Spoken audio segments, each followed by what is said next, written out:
For those of you who in your reading have rehearsed the experiments of Dr. Pavlov, the Russian physiologist in the early part of last century, as he worked with his dogs, what did he show with his experiments? For those who haven't read about him, Pavlov trained some dogs to respond to food at the ringing of the bell. And they learned that every time they rang the bell, there was food. And once they had learned that, he then made a large hole in their throat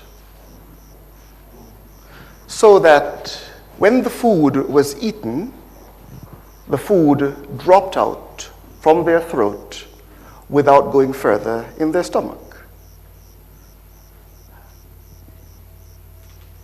And then he put a tube in the stomach itself and saw what happened within the stomach when the food dropped out of the throat.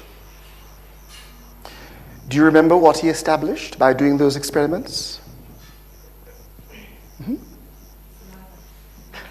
Saliva, or certainly saliva flowed, but he discovered that although the food never reached the stomach and fell out before going there, yet the stomach was highly involved and already engaged in the process of digestion, though there was nothing there to digest. And then after that, he simply rang the bell, gave them no food, and the stomach poured out all its enzymes as if food were in the stomach itself. And so, with those principles, with those experiments, what principle did he then establish scientifically? What is the conclusion? Conditioned response. A conditioned response showing a relation between mind and the stomach. But we were not quite sure that it happened in human beings, and you really can't cut a human being's throat and see what happens when he eats. And so the doctors had to wait until the mid-1900s, early 1900s, when a very unfortunate Canadian, Alexis St. Martin, was shot in the stomach. And he didn't die. But as the bullet went in, it left a permanent road, a permanent hole called a fistula. And it healed, leaving a permanent hole.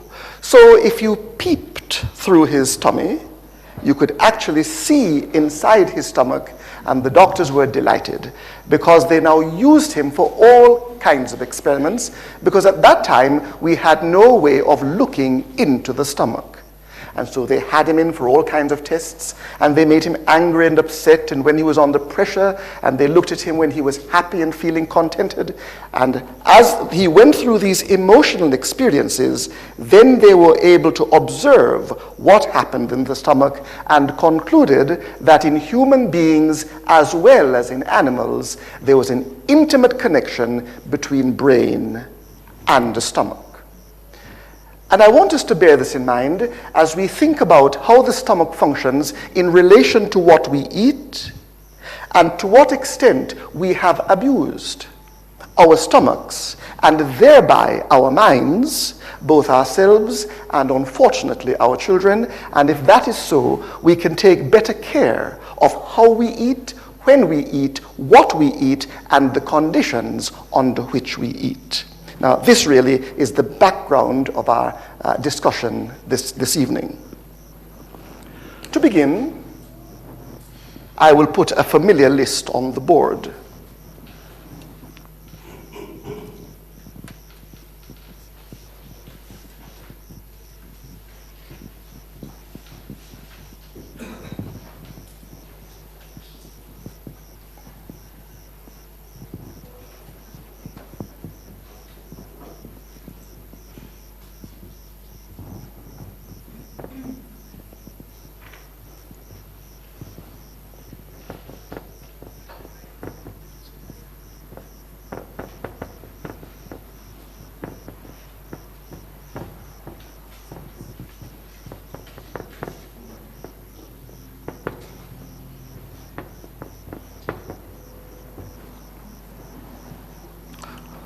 What does that list represent?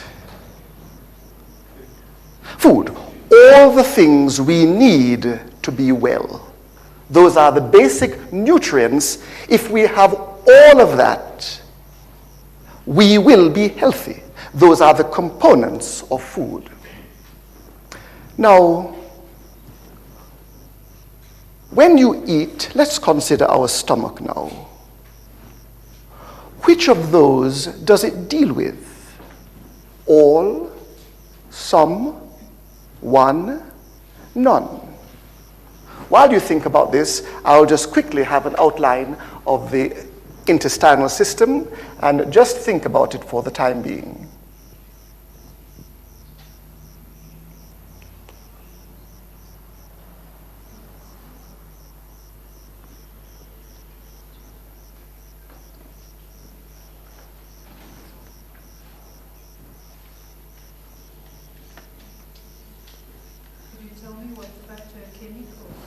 Phytochemicals, those are the antioxidants we spoke about yesterday, all those things that serve to destroy free radicals, antioxidants, of which there are numerous. The chief antioxidants being vitamin A, vitamin C, vitamin E, and although they function as vitamins, they also function as phytochemicals, and there are others. What does the stomach do? What does your stomach do?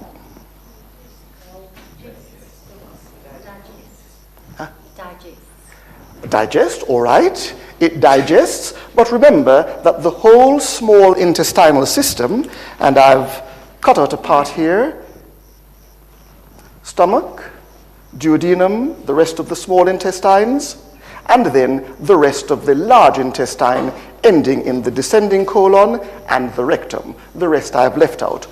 All of that is involved in digestion until you come to the end of the small intestine, the ileum, and at that point, digestion ceases as you enter the large intestine, which is the cecum. So all of this is involved in digestion. What else is involved in digestion? Let's talk about your liver. Where would you find your liver, Thane? Where is it? All right, right here. He's a very unusual person, for in very rare persons, all the organs of the intestines are turned around the other way, so that the heart is over here, and the appendix is over here, and the liver, which in most of us is right under the right ribs, would then be found in the left. So you're one of those unusual patients. But for most of us, it is under here.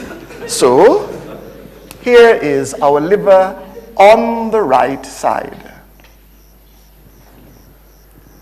The liver does many things. Without the liver, you simply cannot function. But nestling right under the liver, closely attached to it, what organ do you find? The gallbladder. So here is our gallbladder. And then the gallbladder receives bile from the liver. And as the bile comes down, I should have had this a little bit higher up, but what it really does, let's turn it and backtrack. It isn't really like that, passes behind, and then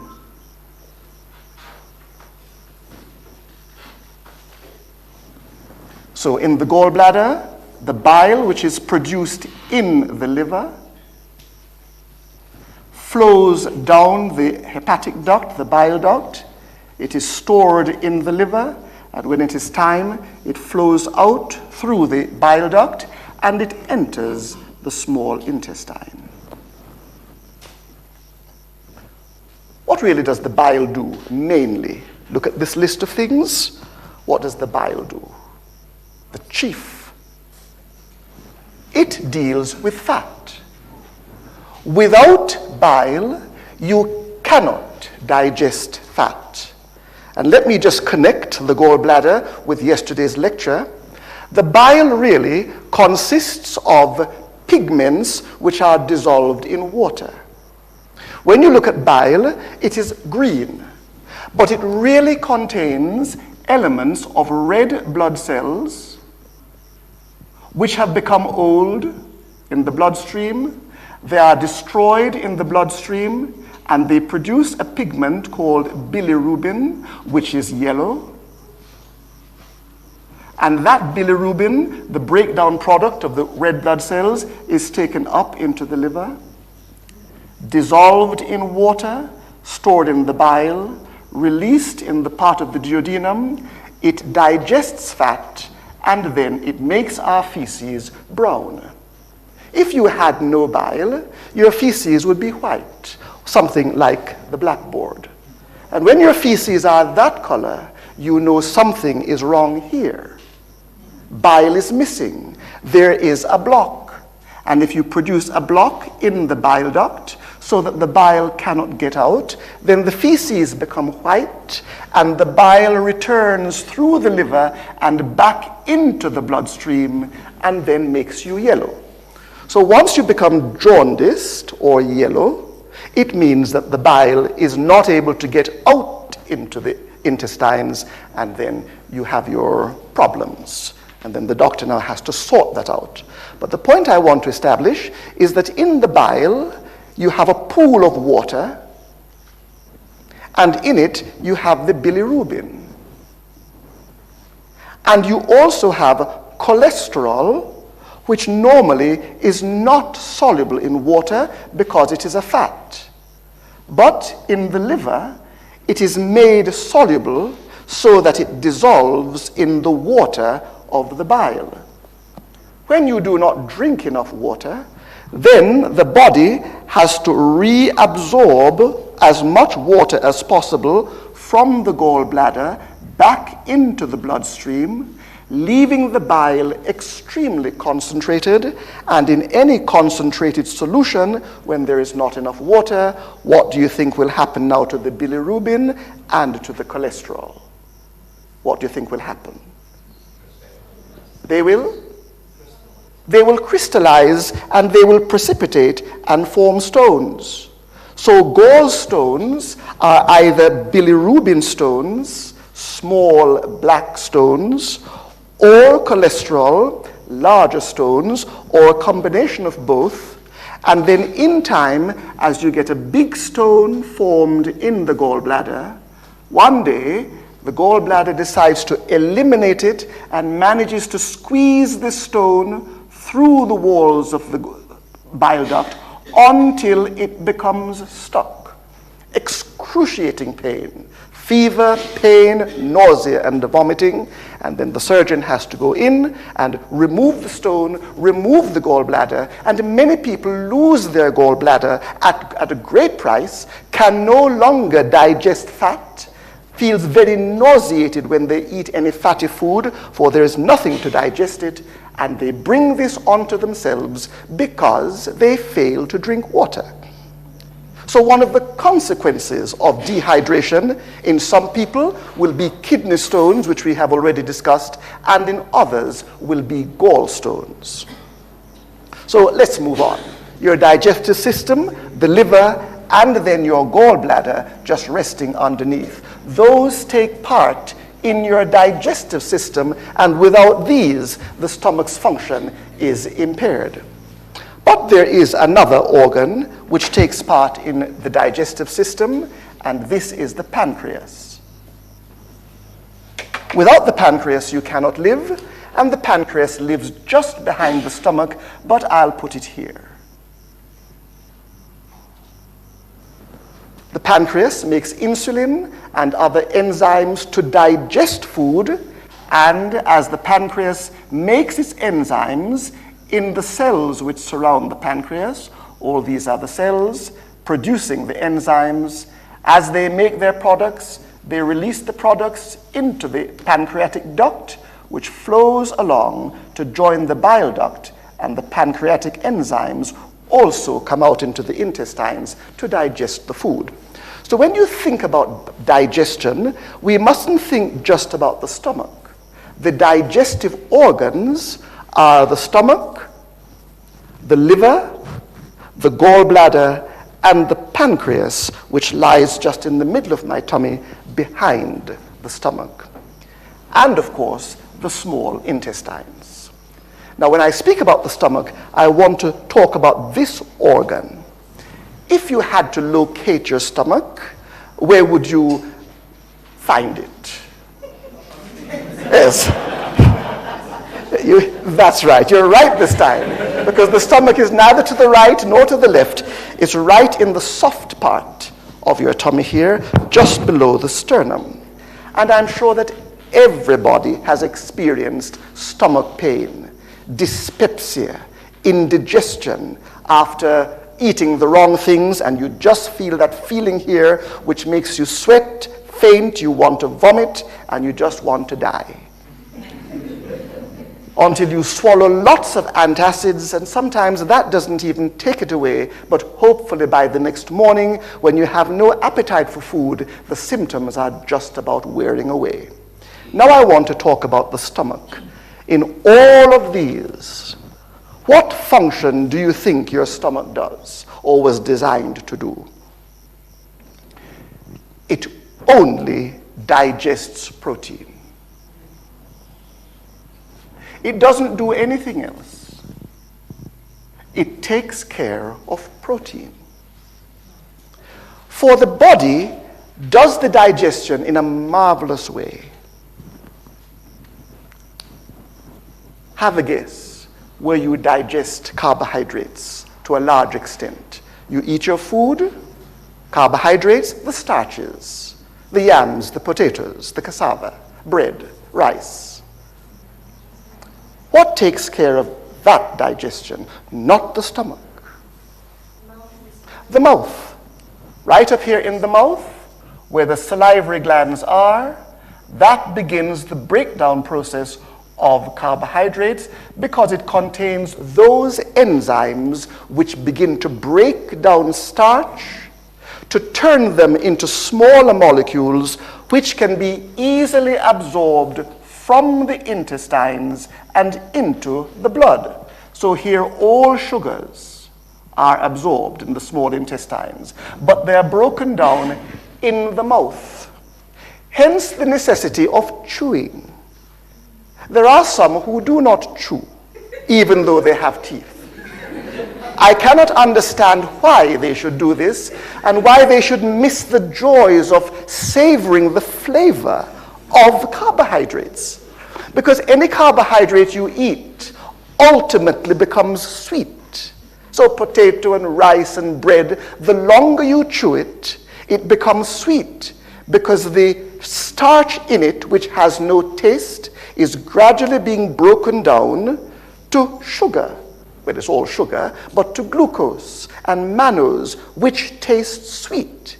That makes you enjoy the starch, and then it goes down here to be absorbed. And we have to keep in mind that the stomach has no teeth.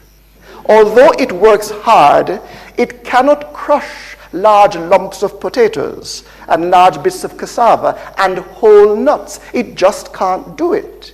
And when it has worked beyond its limits, there are certain particles which cannot be broken down, and they simply move on and come out the other end unchanged. So when you're eating, at least take the trouble to make sure that what you eat stays inside the body and simply not have a quick journey to the outside. Economically, not good, and health-wise, not good. So the salivary glands takes care of carbohydrates and starch. But things like fruits, which are already filled with the simple sugars, you don't have to digest mango and apples and peaches, pineapple. No, the sugar there is already ready to be absorbed. It simply has to pass through until it gets here, and then it is absorbed. And so those simple sugars pass through the stomach very quickly. We enjoy them in the mouth, they move on fast, and they get here to be absorbed. So they move through in about 2 hours. If, however, they are delayed on the way and they have to sit around in the stomach for longer than 5 hours, then they begin to ferment. And as they ferment, they produce fermentation products which are absorbed through the intestines into the bloodstream and make us feel not so well. So bear that in mind as we think about the stomach. Sorry, Dr. Kennedy. Yes? Is it important to eat food in the right order?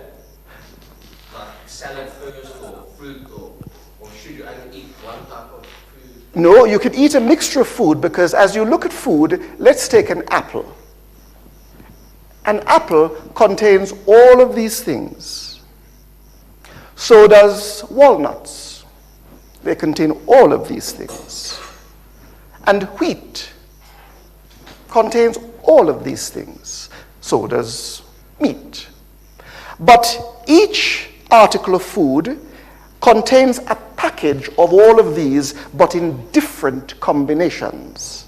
So you cannot eat pure carbohydrate and pure protein and pure vitamins. That doesn't exist. But what we need to know is how to combine foods so that we eat those foods which are easily absorbed, easily digested, and will not delay the whole process of digestion. That is what we need to understand. So, starches are taken care of in the mouth. Fats are taken care of in the first part of the intestines under the action of bile, and this leaves our stomach to deal with protein. All the rest we do not need to digest. They are already prepared for absorption. Now let's look at the stomach now and how it handles its food. With reference to Pavlov's dogs, we have to say something. The stomach is the convergence point of our digestive process.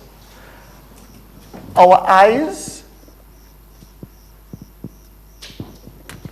our nose, and our tongue prepare our stomach, like Pavlov's dogs, for digestion. Have you ever tried eating when you've lost your sense of smell? What does it taste like? Tasteless. It is tasteless. Now, what is the connection between your nose and food? Why is it that by losing the taste of smell, food has no taste? This is because high up in the top of your nose, you have the olfactory nerve, which is the nerve of smell.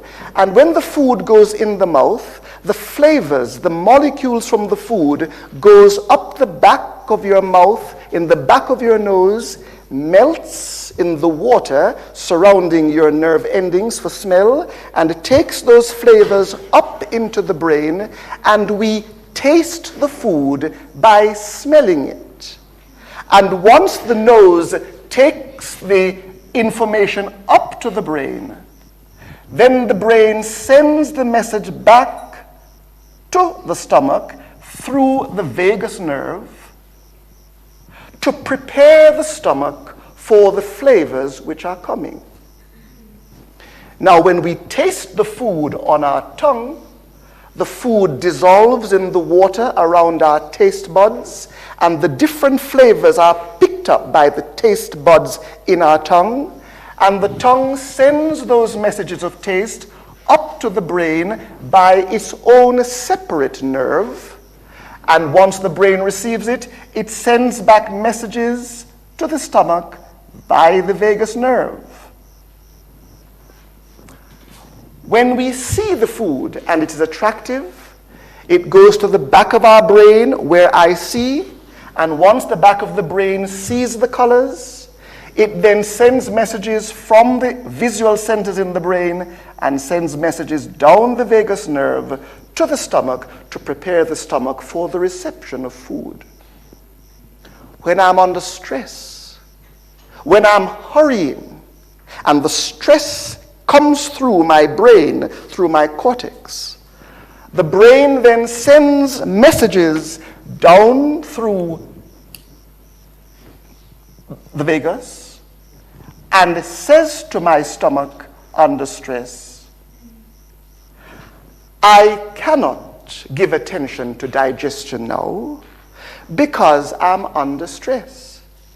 Therefore, the messages from the brain locks off, inhibits, slows down the digestive processes in the stomach because the stomach is not ready to cope with digestion when the brain is concerned with the problem of dealing with the stress. And so, when under stress, you find that your appetite goes. But some under stress, because of distorted interconnections in the brain, actually overeat until they're fat. Those whose bodies are working normally simply don't want to eat.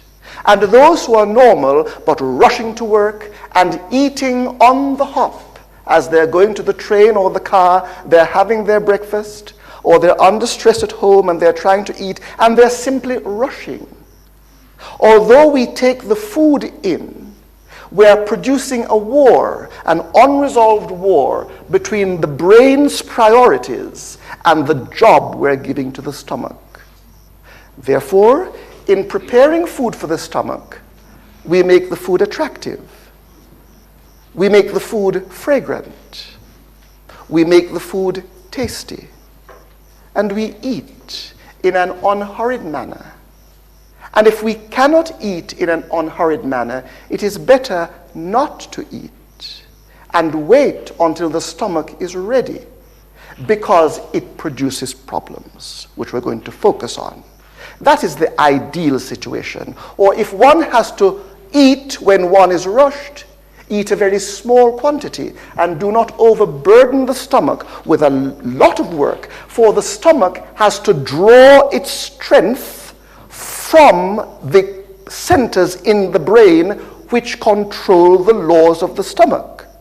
Therefore, stress pulls the brain one way, digestion pulls the brain the other way, and it isn't easy for the brain to deal with many major issues at once. Now with that, let's now go to the stomach.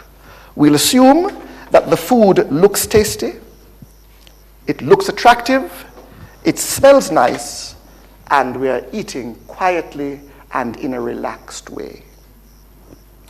What does the vagus do? Having received all of these impulses, and the food is now arriving. Here is the food, and we've eaten breakfast at 7 a.m. Doesn't matter when. The food arrives. The glands in the walls of the stomach, of which there are millions, is a factory in which the cells of these glands produce acid, hydrochloric acid, and enzymes, pepsinogen, an enzyme which digests the protein. A protein, a peptide, consists of a long string of amino acids that cannot be absorbed by the body.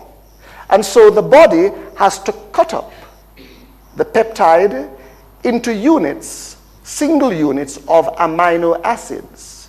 And those amino acids will be absorbed in the small intestine. The small intestine cannot absorb large protein molecules. There is no mechanism for doing so. So any protein molecule which is not cut up will simply pass through the body and emerge through the anus. It's lost. The stomach's job then is to break down protein into amino acids, which are easily absorbed. How does it do that? You need acid, hydrochloric acid, which is a very powerful acid. Now, yesterday we said that in each cell of the body, the level of acidity, or your pH, is 7.4. And if you get any more acidic than 6.8, the cell will die. That's the maximum acidity that the body can endure. For the normal state of the body's pH is about 7.4. Now, the acid here has a pH of about 1. That is way down at the level which is incompatible with life. If your cells should ever get to a pH of 1, which you will die long before it gets there, but should you survive to get there, you will die. But the stomach creates acid with an unimaginable pH, because you need that kind of acidity to activate this enzyme peptinogen by changing its nature, breaking off a little bit of the pepsinogen to produce the active enzyme pepsin. Pepsinogen cannot work. It needs to be turned to pepsin, but you need acid to digest it. So as the food comes in, the stomach has been primed to pour out acid and to pour out pepsin to digest the protein. Starches are digested in an alkaline medium. That's why you need saliva. And fats are digested in a less acidic medium, tending to be alkaline. So fats cannot be digested here. Carbohydrates cannot be digested here, only protein. Therefore, if I take enormous quantities of protein, like eating a whole chicken, but I've seen people do, or a dozen eggs at one sitting, with starch and with other things, everything has to sit around and wait until the stomach has digested this enormous quantity of protein, which you don't need anyway, and in the meanwhile, the sugars begin to ferment. Now, of course, with large quantities of protein come large quantities of fat. Now, remember we have said fat can only be digested in the first part of the duodenum.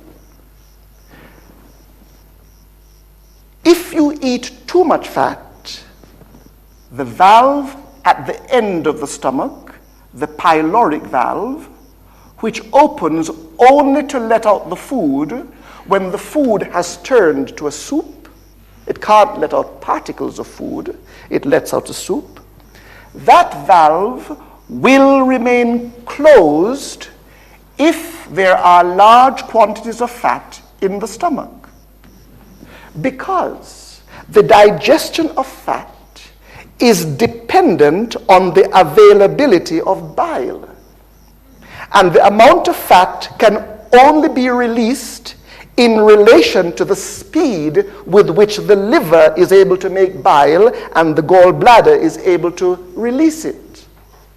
If all the fat should come out at once, it would overwhelm the bile. Most of it would not be digested, and therefore the fat would pass out unchanged. And so the stomach only releases enough fat commensurate with the ability of the bile to handle it. So it sends out a little spurt, and it is digested, then another spurt and another spurt. The more fat you have in here, the longer the stomach takes to empty itself. It controls the rate of emptying, and while the fat is delaying the emptying of the stomach, the sugars and the other things hang around in the stomach, and the sugars begin to ferment. And so some of you, by experience, will know that after you've had a real good fatty meal one evening, tomorrow morning when you wake up, you are belching last night's food. And by lunchtime, you are still belching last night's food, because last night's food, which ought to have passed on in about 5 hours, has now been there for probably 18 hours, waiting to get out, because the excess fat has delayed the emptying of the stomach, and that produces funny feelings in your stomach and indigestion. And then you begin to belch that stuff which makes it burn your throat. You get heartburn and you feel awful. So you drink antacids to take it away, but it doesn't really take it away very much. I go over these things to help you in how you eat. All of these are necessary, but you must make sure that you do not overdo any one of these. You can't really overdo carbohydrates except to the point of making you too fat. Proteins you can certainly overdo because you don't need so much protein. And fats we really overdo. And it not just only brings on disease, but it makes us uncomfortable after each meal.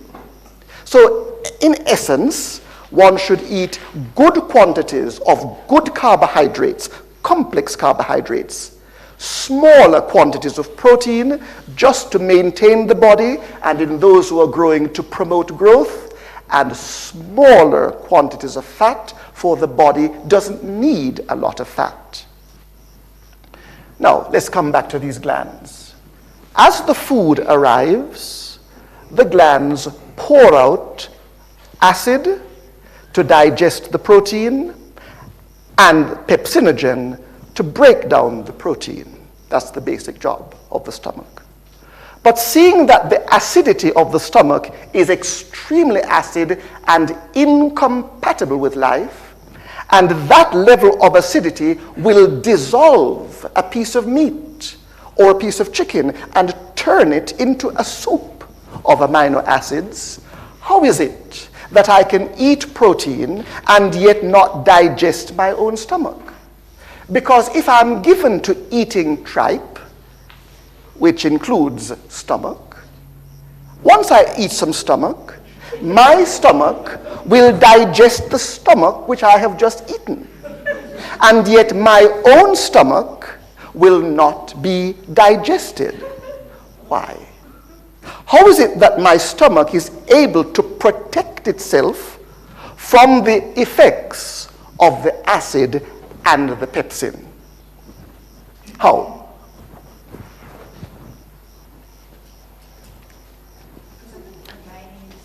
I'm sorry? Because of the lining in the stomach, or the lining in the stomach, I'm going to use the word mucosa. It is easier to talk about the lining, and I introduce this word to you, the mucosa. And the cells are the mucosal cells. So, something happens to the lining of the stomach, which is protein. Now, what happens to the lining of the stomach which protects it from the digestive effects of the acid and the pepsin? What does the stomach do to protect itself? All right? I'm going to illustrate for you.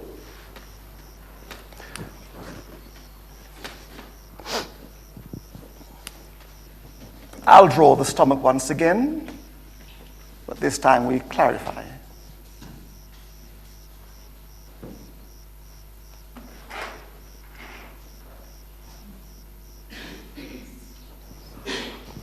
The stomach of the cell, the lining of the stomach, the mucosa of the stomach, is lined with cells. Each of these is a cell. Cells everywhere, but I'll just draw these two for the time being. Those cells have been made to secrete mucus, mucin. Mucus is that sticky, runny fluid which emanates from your nostrils when you have flu. Clear like water, but sticky. That is mucus. The cells make it.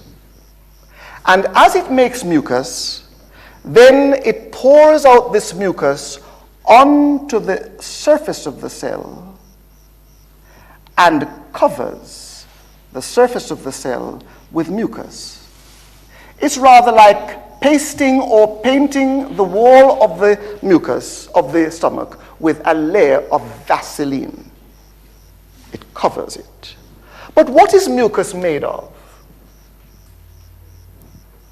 Water. Mucus is 98% water. but water constituted in a way that makes it thick. There is another cell down here lining the stomach wall, and that cell makes bicarbonate. Bicarbonate is an alkali, and it is the opposite of acid. It neutralizes acid. So these cells make bicarbonate, and it sends the bicarbonate and forms a layer under the mucus and in front of the lining of the stomach. Now, how does the stomach make bicarbonate? It makes it from water.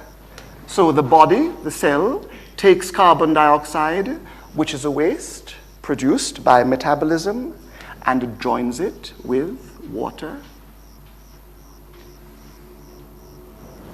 and produces bicarbonate. I haven't balanced the equation. I don't want to do that tonight, but this is bicarbonate. And that bicarbonate is deposited here. So that if you have a molecule of acid, hydrochloric acid, which is digesting the protein, if it tries to penetrate the mucus layer, then the water in the mucus layer will dilute it and therefore neutralize it. But if the mucus layer is not right, if it's too thin, if there's not enough of it, and the acid manages to break through, when it gets to the bicarbonate layer, then the bicarbonate itself will neutralize the acid.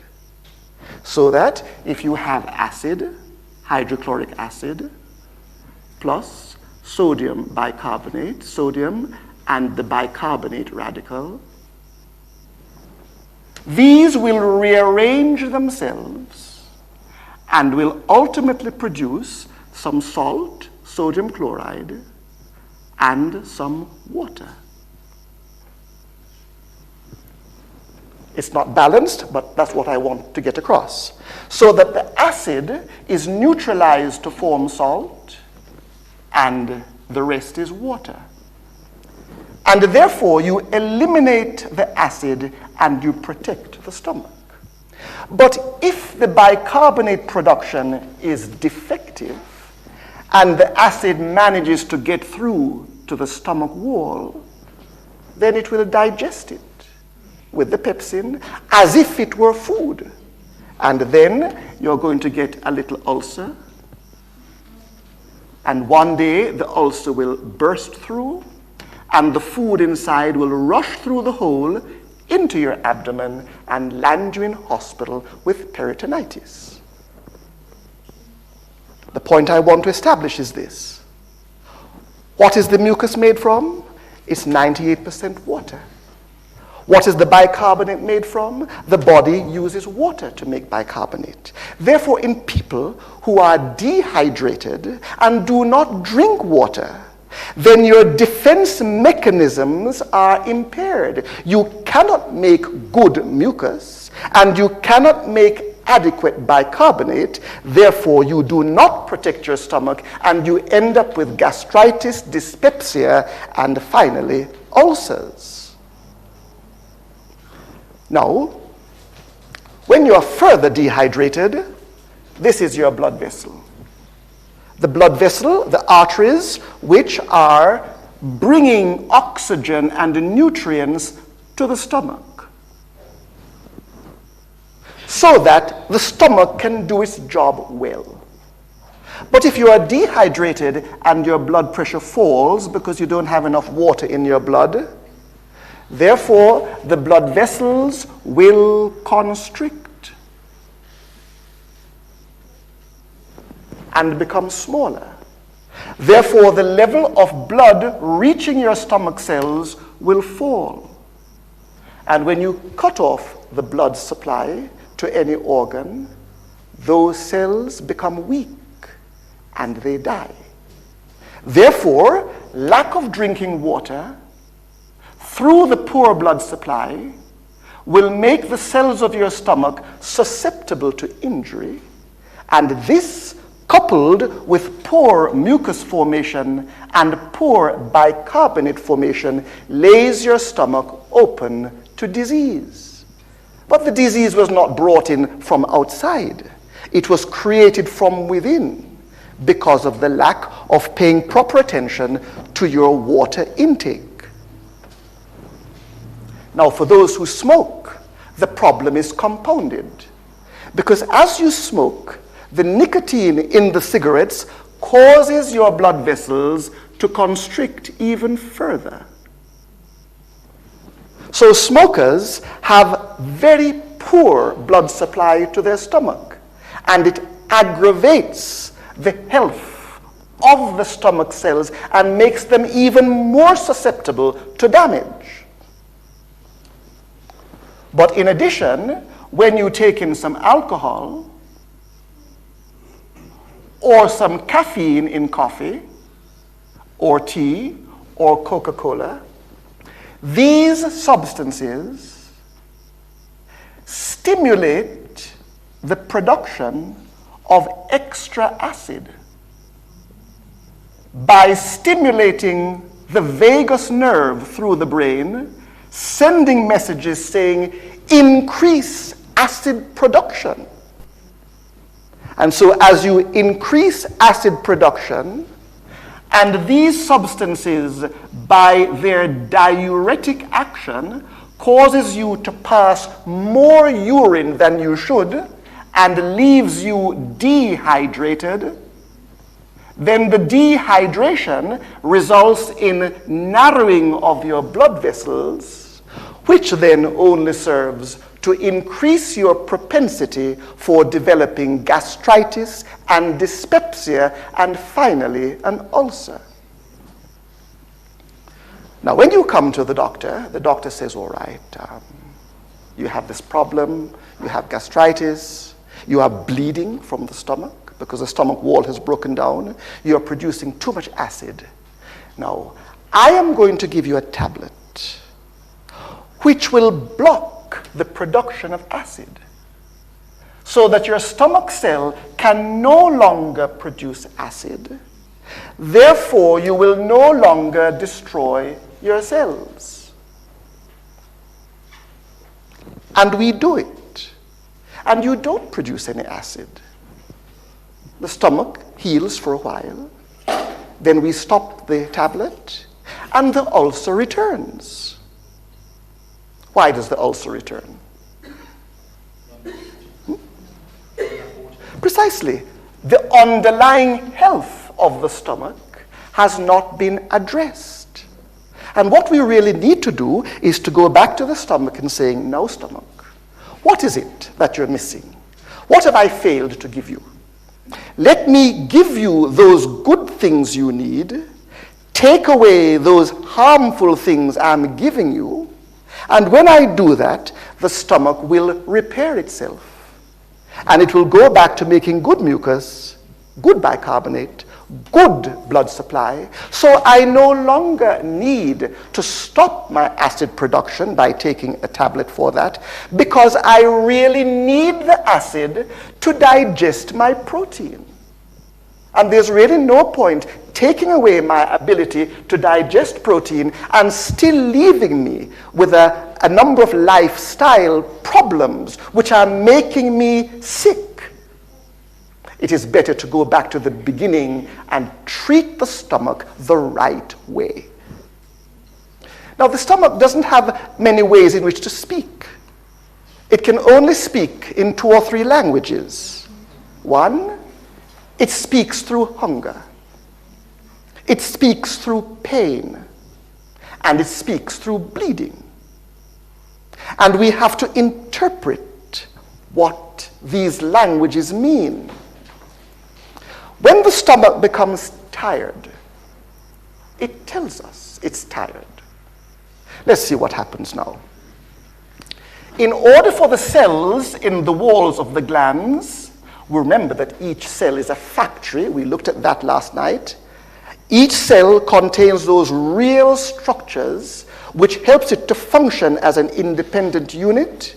And as you give the cell the right things and maintain the cells in a good state of repair by giving it adequate water so it can do its job and repair itself, then the cells function happily.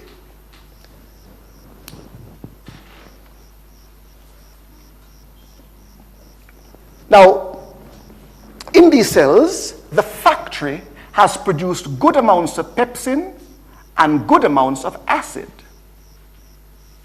And when the production line has finished and the storage vesicles are full, production stops.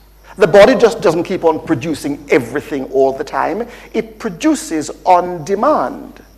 And so it rests. Some food comes along, and then the glands release the enzyme and the acid. Now, while the job of digestion of the protein is going on, before it is released through the pyloric valve, these cells need time to begin production again, to fill up the vacuoles, the storehouses. And it just needs time, because they have emptied themselves and now they are depleted. They will start production again. And a good production needs about 4 to 5 hours to restore fullness to the warehouses. It just needs time. And so I have my breakfast at 7 o'clock.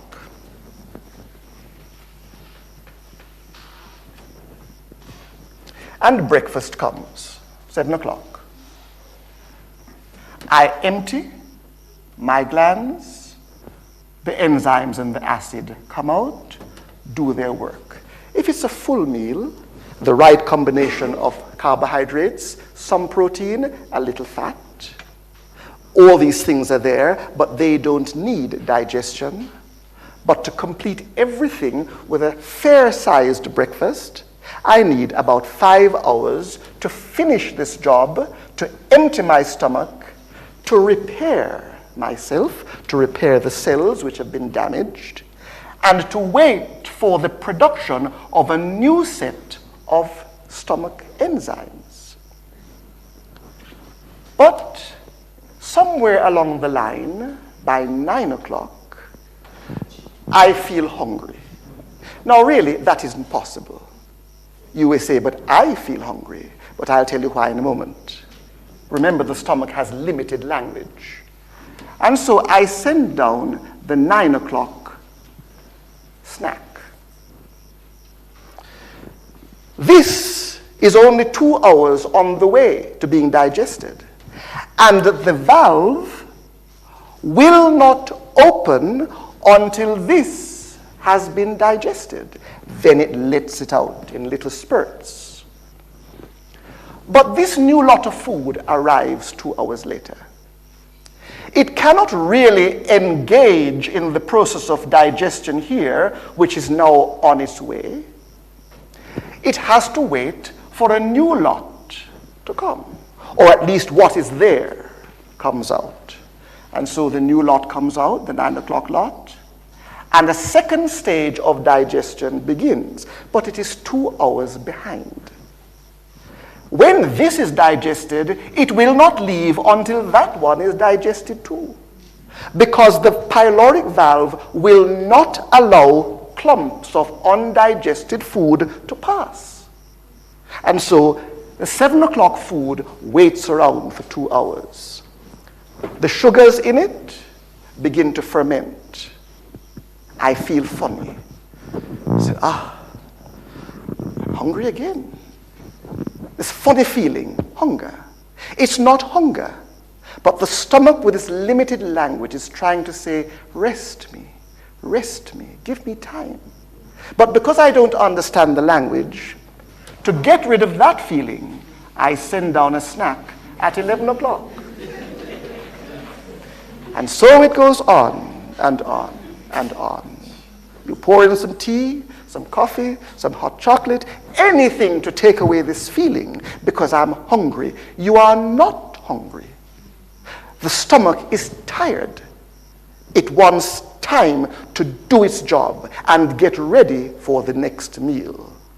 Now, of course, if you take down, say, just a fruit or a drink of orange juice, because it is liquid and because it is already digested sugar in the form of glucose or fructose, which needs no digestion, it simply passes through. So if you're going to have a breakfast only of orange juice, well, you can expect that in 1 hour you really are going to be hungry because you did not satisfy the energy demands of the body. However, the stomach likes regularity, for the body works on a rhythm. And most of these rhythms are 24 hours. Our bodies work generally on a 24-hour cycle. And so it likes things to be timed well. And once the stomach has developed a rhythm, then automatically the production of acids and enzymes gets switched on because the stomach says, at this time I anticipate food. So it primes itself. The acids are ready, just like Pavlov's dogs. So even before you see the food, the body senses it is coming. When you see the food, the sensation increases. When you smell it, it heightens. And when you taste it, you've really reached the peak. And so the whole body, brain and body, is now involved in the enjoyment of the food as a pleasurable experience without bringing along with it the baggage of disease. This is how the stomach likes to be treated. Now, there are some who eat irregularly at any time.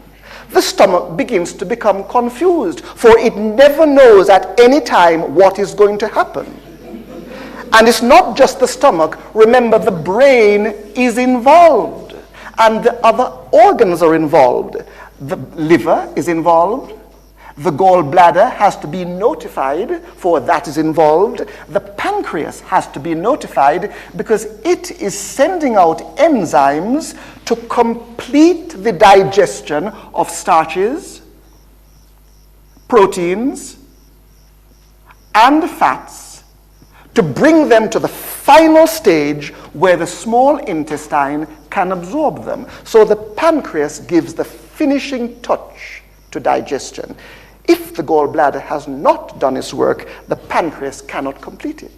And if large chunks of carbohydrate and unchewed nuts come through and whole carrots, then the pancreas cannot do the job either.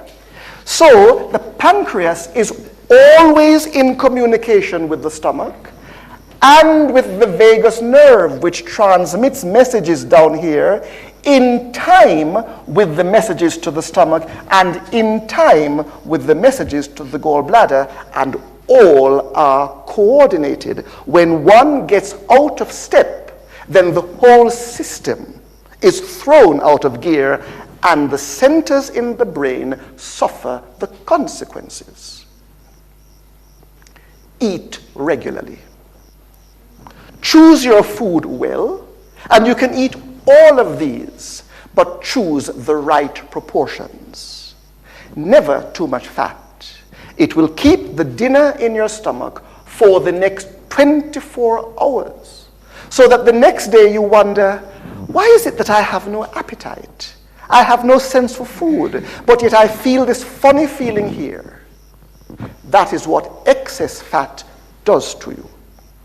So choose your foods well and eat regularly as much as possible, remembering that for any fair-sized meal, the stomach needs at least 4 to 5 hours to do its job, send on the food, empty itself, repair its surface cells, which have been damaged with the contractions and with the digestive process, and it makes itself ready for the next meal.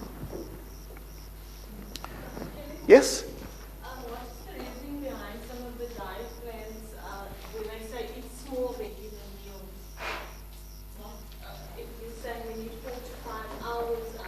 All right? There are some diets that say eat frequent small meals. In the early days of medicine, when we were treating ulcers, the doctors used to say to the patients, take frequent small meals, take frequent milk drinks, in order to neutralize the acid and take away the pain. That was true, because every time you eat, the food buffers the acid and neutralizes it. Milk buffers the acid and neutralizes it, just like milk of magnesia. They act like antacids. And so for many years, we told the patients to do that until we discovered something. Every time you take some milk or a light meal, a biscuit, both the milk and the light meal or any food you put in, although it neutralized the acid which was already there, it also stimulated more production of acid. So the more often you eat, the more you stimulate acid production. Because food stimulates acid production, so that your stomach is in a state of constant acidity. Granted, if you have your mucus layers and your bicarbonate layers intact, you're not going to get gastritis or ulcers because of that. But your stomach is always under attack. Now, if you have a lot of acid in your stomach without any food to neutralize it, it is going to use up your bicarbonate and use up some mucus. Because these things don't stay there forever. As the acid comes in, they are destroyed. And then the stomach cells have to make a new lot of mucus and bicarbonate for the next meal. But if they are constantly under attack, whether from stress or from the demands of food, you know that one day it's going to break down. One day. The law of nature says cause and effect. It may take a little time coming. And when you're young, you can engage in all kinds of abuse and still feel strong. But one day, when the attack comes, the body says, it's over. I can't go on anymore. But those who take care of the lining of their stomach, their reserves can go on and on and on until we reach a good old age and it is simply time to die. Many shorten their lives by abuse. And so the medical textbooks came around the other way, and they still haven't quite changed yet, because after years of tradition, you will still find doctors saying, eat small, frequent meals. But the real books say, no, train your stomach. Because once a meal is finished and the stomach is trained, acid production stops. It just doesn't produce acid anymore until it is time for the next meal. But if you're on a constant run of food, acid production continues unabated. That is not good. Is there an optimal time when to exercise? All right, exercise and stomach. What does the stomach need in order to digest the food? It needs a good blood supply, bringing water and oxygen and nutrients to do the digestion. So once you eat, blood flow is diverted to the stomach, away from my muscles, because my muscles are not working when I sit at the table. So the body says, all right, let's divert, ration blood supply, the stomach, and all of the intestines, for it's not just the stomach, the pancreas and the gallbladder and the liver are working together, so they get the maximum blood supply to maximize the efficiency of digestion. I say, all right, having just eaten, I will go for a run, because exercise gives me health. But when I go for a run, the muscles now need the blood that was going to the stomach. So the blood is diverted from the stomach to the muscles to make me run, and the food just sits around there for the length of time I'm running, and digestion will not proceed until the blood flow comes back. In the meantime, the food begins to rot. You get fermentation products and you don't feel well. So it is not good to run and swim after eating, because the body doesn't have enough blood supply to give to every part of the body at the same quantity. So I said, all right, I know I mustn't run, and so I'll go and sit on the couch and watch television. Now, all the blood then will go to my stomach. Wrong. Because in order for the blood to flow effectively to my stomach, when I lie down immobile, what is it that pumps the blood from my toes and legs to get back to my heart to get to my stomach? Nothing. And so wherever the blood goes, it just kind of stays there with no pump to bring it back.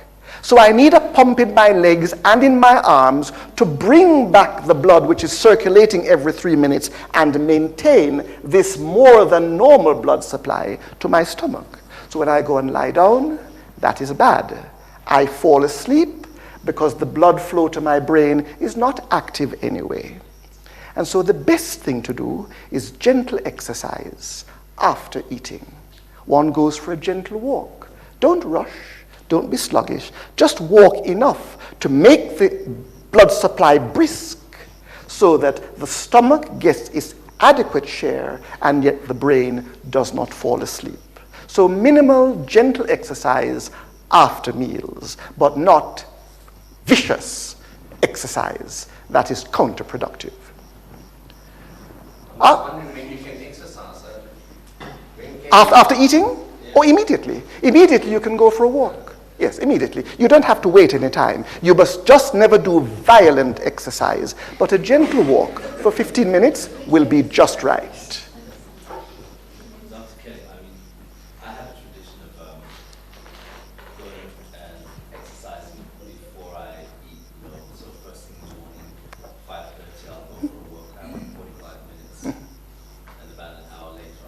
Excellent. Excellent. Because by stimulating the circulation, you prepare all the organs for whatever activity they're going to do. That is excellent, to have exercise before. That is good. I think you mentioned that we only need a matchbox size of protein. Yes, for maintenance, yes. Does that take 4 to 5 hours? And is a matchbox of beans the same as a matchbox of chicken? All right. I'm sorry? Is it per meal? Per meal? Your protein that you eat? Yes, no. For a whole day. For a whole day. That's all the protein you need to keep alive. Now, of course, when you're exercising, when you're weight training, after you've had surgery and your body needs repair, you will certainly increase your amount of protein. And one is not saying that you must just eat a matchbox. That would deny you some pleasure. But I'm just saying that if we really want to be strict, that is what your body calls for. A minimum. And if all you had was that minimum, you would be healthy. If that's all you had. But don't go to the other extreme and then give the body more work to get rid of the excess protein which it really cannot cope with. Now, the in-between amount of protein that we eat, some will be converted to fat. Some will be converted to starch if the starch pools, the glycogen pools, are not filled. For you can't store a lot of glycogen on board, that is starch. You can only store enough glycogen which gives you rapid energy for a 100-meter sprint. At that point, you've used up all your glycogen. Or if you have a day's fast, there is enough glycogen to last you all day. After that, you have to fall back on fat and in extreme cases on protein to produce sugar to give you the energy to work. For ultimately, all foods are converted to sugar. And so when you eat more than the minimum protein, some will be stored not as protein, but as fat, to be used as energy in times of need. Some of the protein will be broken down to amino acid and stored in a pool of amino acids in your body. That is how your body stores protein, not as protein, but as amino acids. When the pool is full, there's nowhere else for it to go. So the rest of the protein is broken down by the liver and eliminated in your urine. Question? What happens if your gallbladder is removed? If your gallbladder is removed, health-wise, nothing much happens, but one or two things may happen. First of all, gallbladder,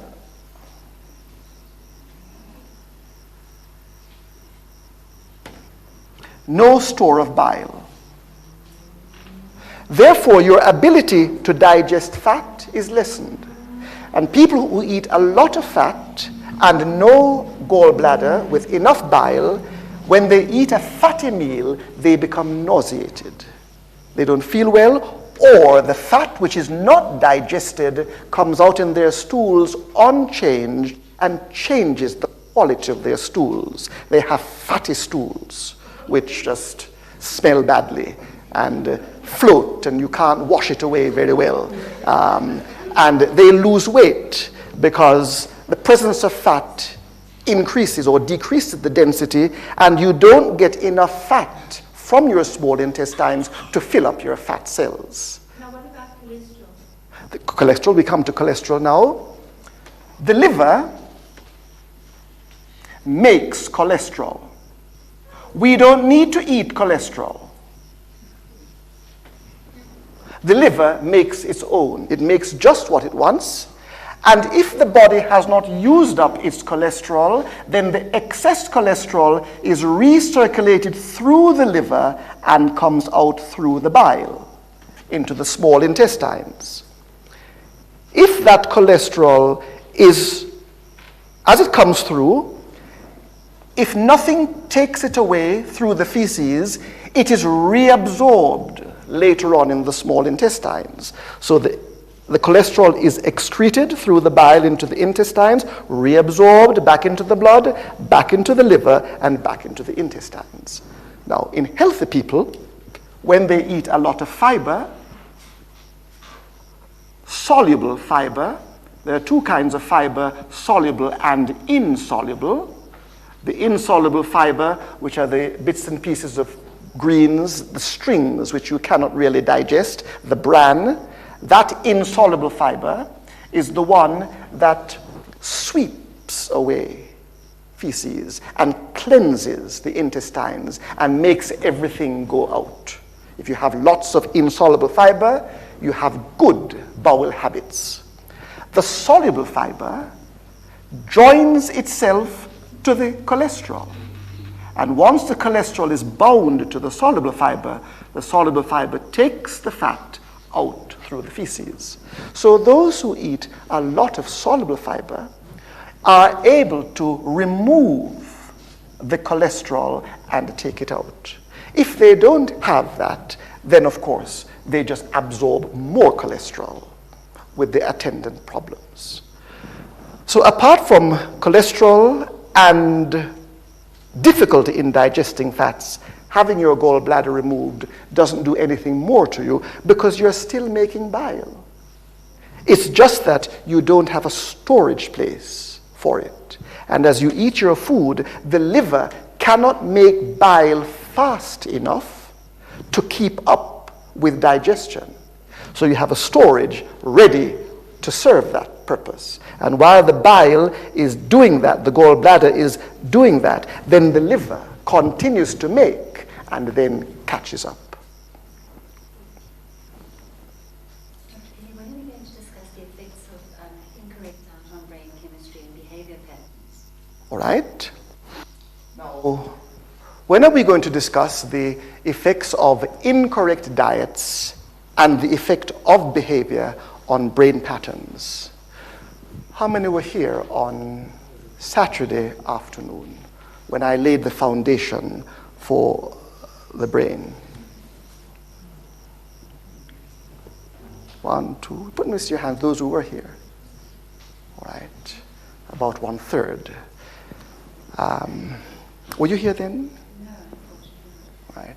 unfortunately. I have ordered the DVD, so Yes. I'll pick it up. If it was explained on Saturday, then I will pick it up on the Yes, the foundation was laid, and if I did it now for the others, I'd have to go back and then bring it in. I'm going to make reference to it, and probably tomorrow I'll be able to do so when I talk about the nutrients themselves. But I just want to today talk how the stomach handles it, because improper habits of eating, improper combinations of food will ultimately affect what is absorbed and in what quantities. And remembering that all nutrients finally go to the brain to determine the rate and production of neurotransmitters, of the propagation of the electrical impulse on the walls. Nutrients directly affect the function of the brain cells.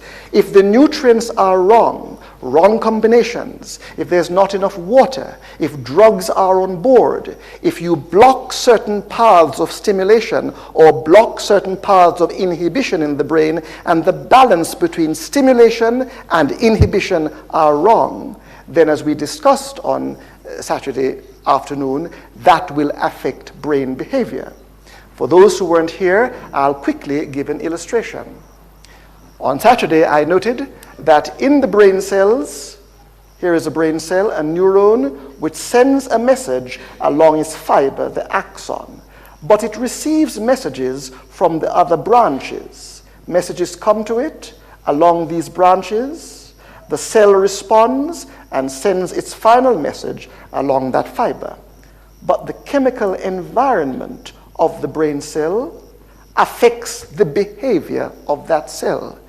I gave an example of a lady who was perfectly normal until one morning she got up and fired the helper who had lived with them for 25 years and was a part of the family.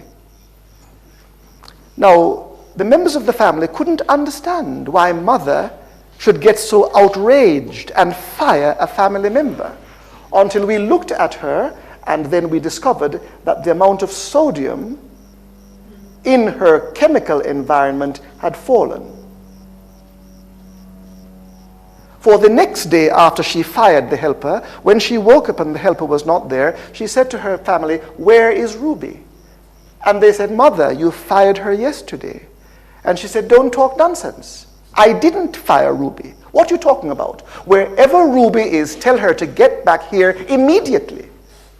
Because she had totally forgotten. Her behavior had changed. Her memory had changed. Her attitude had changed, simply because the level of sodium in the chemical environment had become low. Once we restored that by looking after her adrenal gland, which sits right on the top of her kidney, and which makes the hormone to keep her sodium balance normal, once we restored that hormone and the sodium came back to normal, she was perfectly well. So when you change the environment, whether by changes in water concentration or by changes in your nutrients, or just by eating the wrong combinations of foods or failing to give yourself adequate vitamins, if you miss your vitamin B1, or your vitamin B12, or your folic acid, then you'll behave strangely. If you miss other elements, other minerals, calcium, if that goes wrong, if sodium goes wrong, if magnesium goes wrong, then you'll behave strangely. If the oxygen supply to the cell falls, you'll behave strangely. If the carbon dioxide levels rise because you have no ventilation in your bedroom, then you'll behave strangely. So anything that affects the chemical environment will cause that cell to give a different response. And that is why so many people are depressed, by changing the chemical environment. There's not enough water, so the cells are just depressed. Wrong food, depression. Chemicals, depression. And once you change those variables, then your behavior pattern returns to normal and you are more amenable to reason. And even if by nature you are unreasonable, at least with proper lifestyles, it is easier to reason with you. When the environment is wrong, you are totally unreasonable. And many problems at home, husband, wives, children behavior, in church, in the government, is a result of appetite. Do you know how many wars have been settled on after a big meal? After a hefty dose of wine or alcohol or brandy? After a heavy dose of nicotine?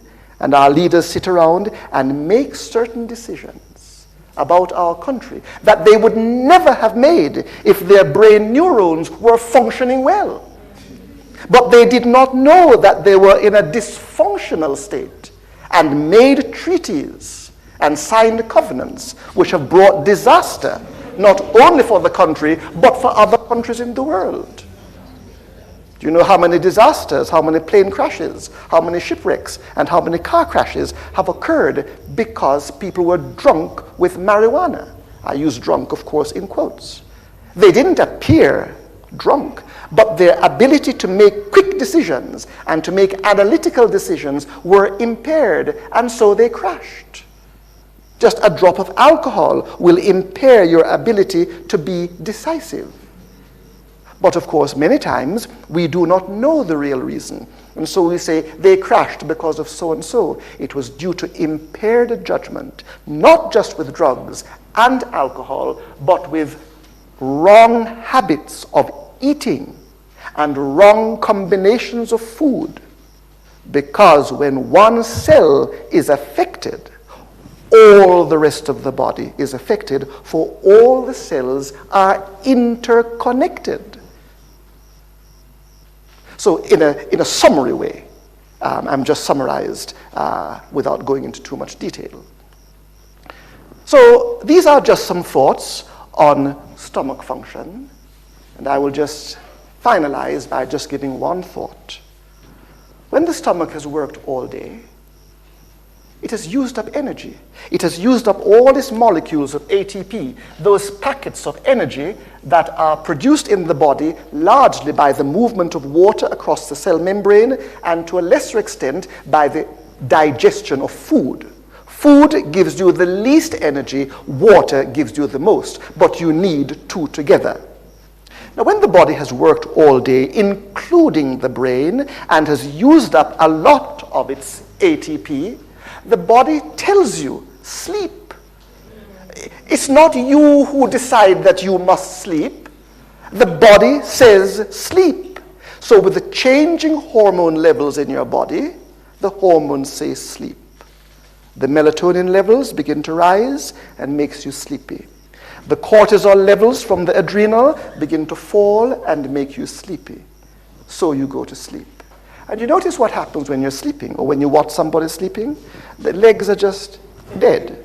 They become very heavy, for the muscles are totally relaxed. The eyes are closed because it doesn't want to do any work. The ears are half closed because it doesn't want to hear most sounds. You don't get up and go to the bathroom, that is to the toilet, because the intestines settle down, unless, of course, you're sick. The urine, with some of us, it wakes us up, but mainly you have a bladder down here which stores the urine which is formed all night and keeps the urine until the morning when it says, let it out. So everything goes to sleep at night except the brain. And the brain wants to reorganize, to compartmentalize, to repair, to make decisions, to tuck knowledge away into different parts. And so it sends the body to sleep. The first part of your body that goes to sleep are your toes. And then the sleep rises up your body. And the last part that goes to sleep is your head. And you are sleeping. Now, when the body wants to sleep, and I say, I think I might die tonight of hunger.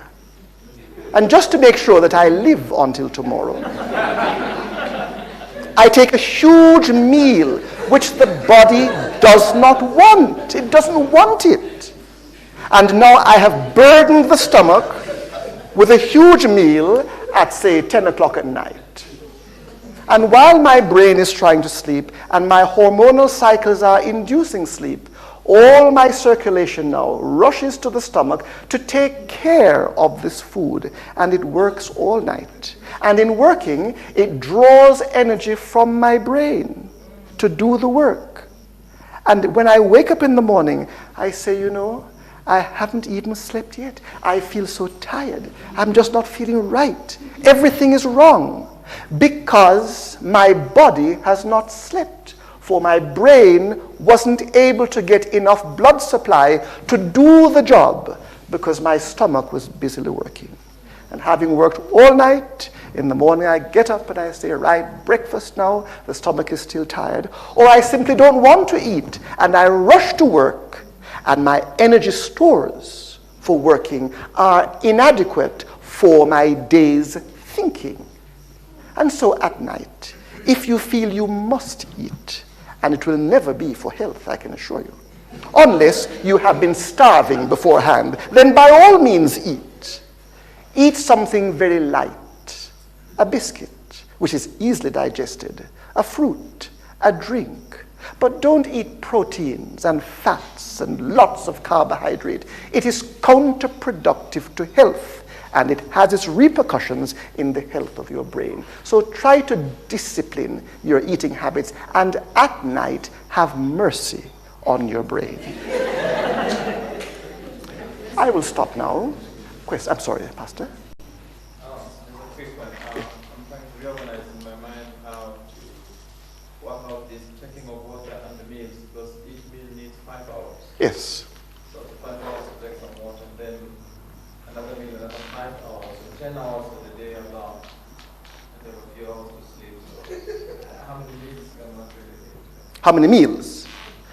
Well, for most of us who are not lumberjacks and engineers and digging in the quarries, we really don't need more than 2 meals a day. For those who sit, for those who just stand, for those who mainly think, 2 is quite enough, with a light one in the evening. For those who really work hard, muscular work, they need 3 good meals because they burn it up and they need the energy. But those who sit in offices and think with their heads and minimal physical activity just do not need so much food. And most of us overeat. And that is why many die early. Or if they don't die early, they suffer from illnesses. Obesity, high blood pressure, diabetes, peptic ulcers, intestinal disorders, depression, and the list goes on. None of which came from the outside. All were produced within because of disordered lifestyle and particularly wrong habits of eating and wrong kinds of food. Percentage-wise, what should we eat? Roughly, there are different figures, but the figures which I use and which I think are good, 65 to 70% carbohydrate. Now, the other day when they brought out low carb diet, I hope by now you realize how awful that was. It might appear to work short term, but the long-term effects are awful. For the main and probably the only source of energy is carbohydrate. It's meant for energy, but complex carbohydrates. I'll talk about that tomorrow. Not refined, complex carbohydrates. And there are advantages to eating complex carbohydrates because you can eat as much as you like, but never become fat, and yet always filled with energy. So 65 to 70% complex carbohydrates.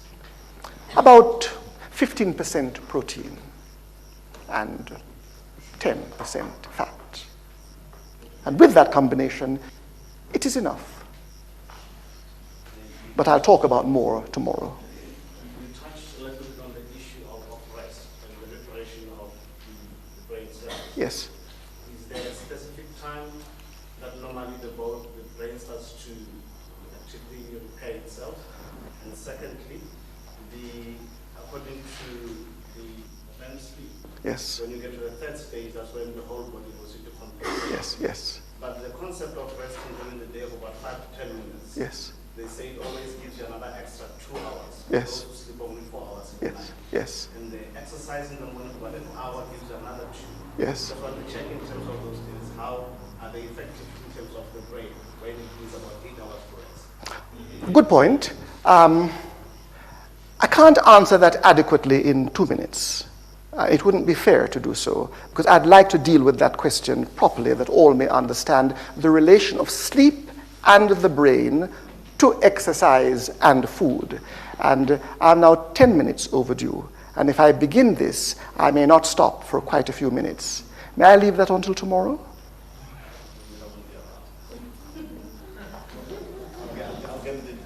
All right, yes, yes. So we'll stop there for tonight with respect to, at least, I've made oblique reference to diet. I haven't really dealt with diet yet, because first I thought we ought to see how the stomach functions. For with the very best diet, but with the abuse of the stomach, it is counterproductive. And so we need to know what goes on, and then we choose the right diet to put into an intestinal system which is working well, because we treat it well, and we treat the brain well, which coordinates all of this. Any abuse here goes back to the brain, and any deficiency here is reflected in problems in the gastrointestinal system. So until tomorrow, we carry on. Have a good night.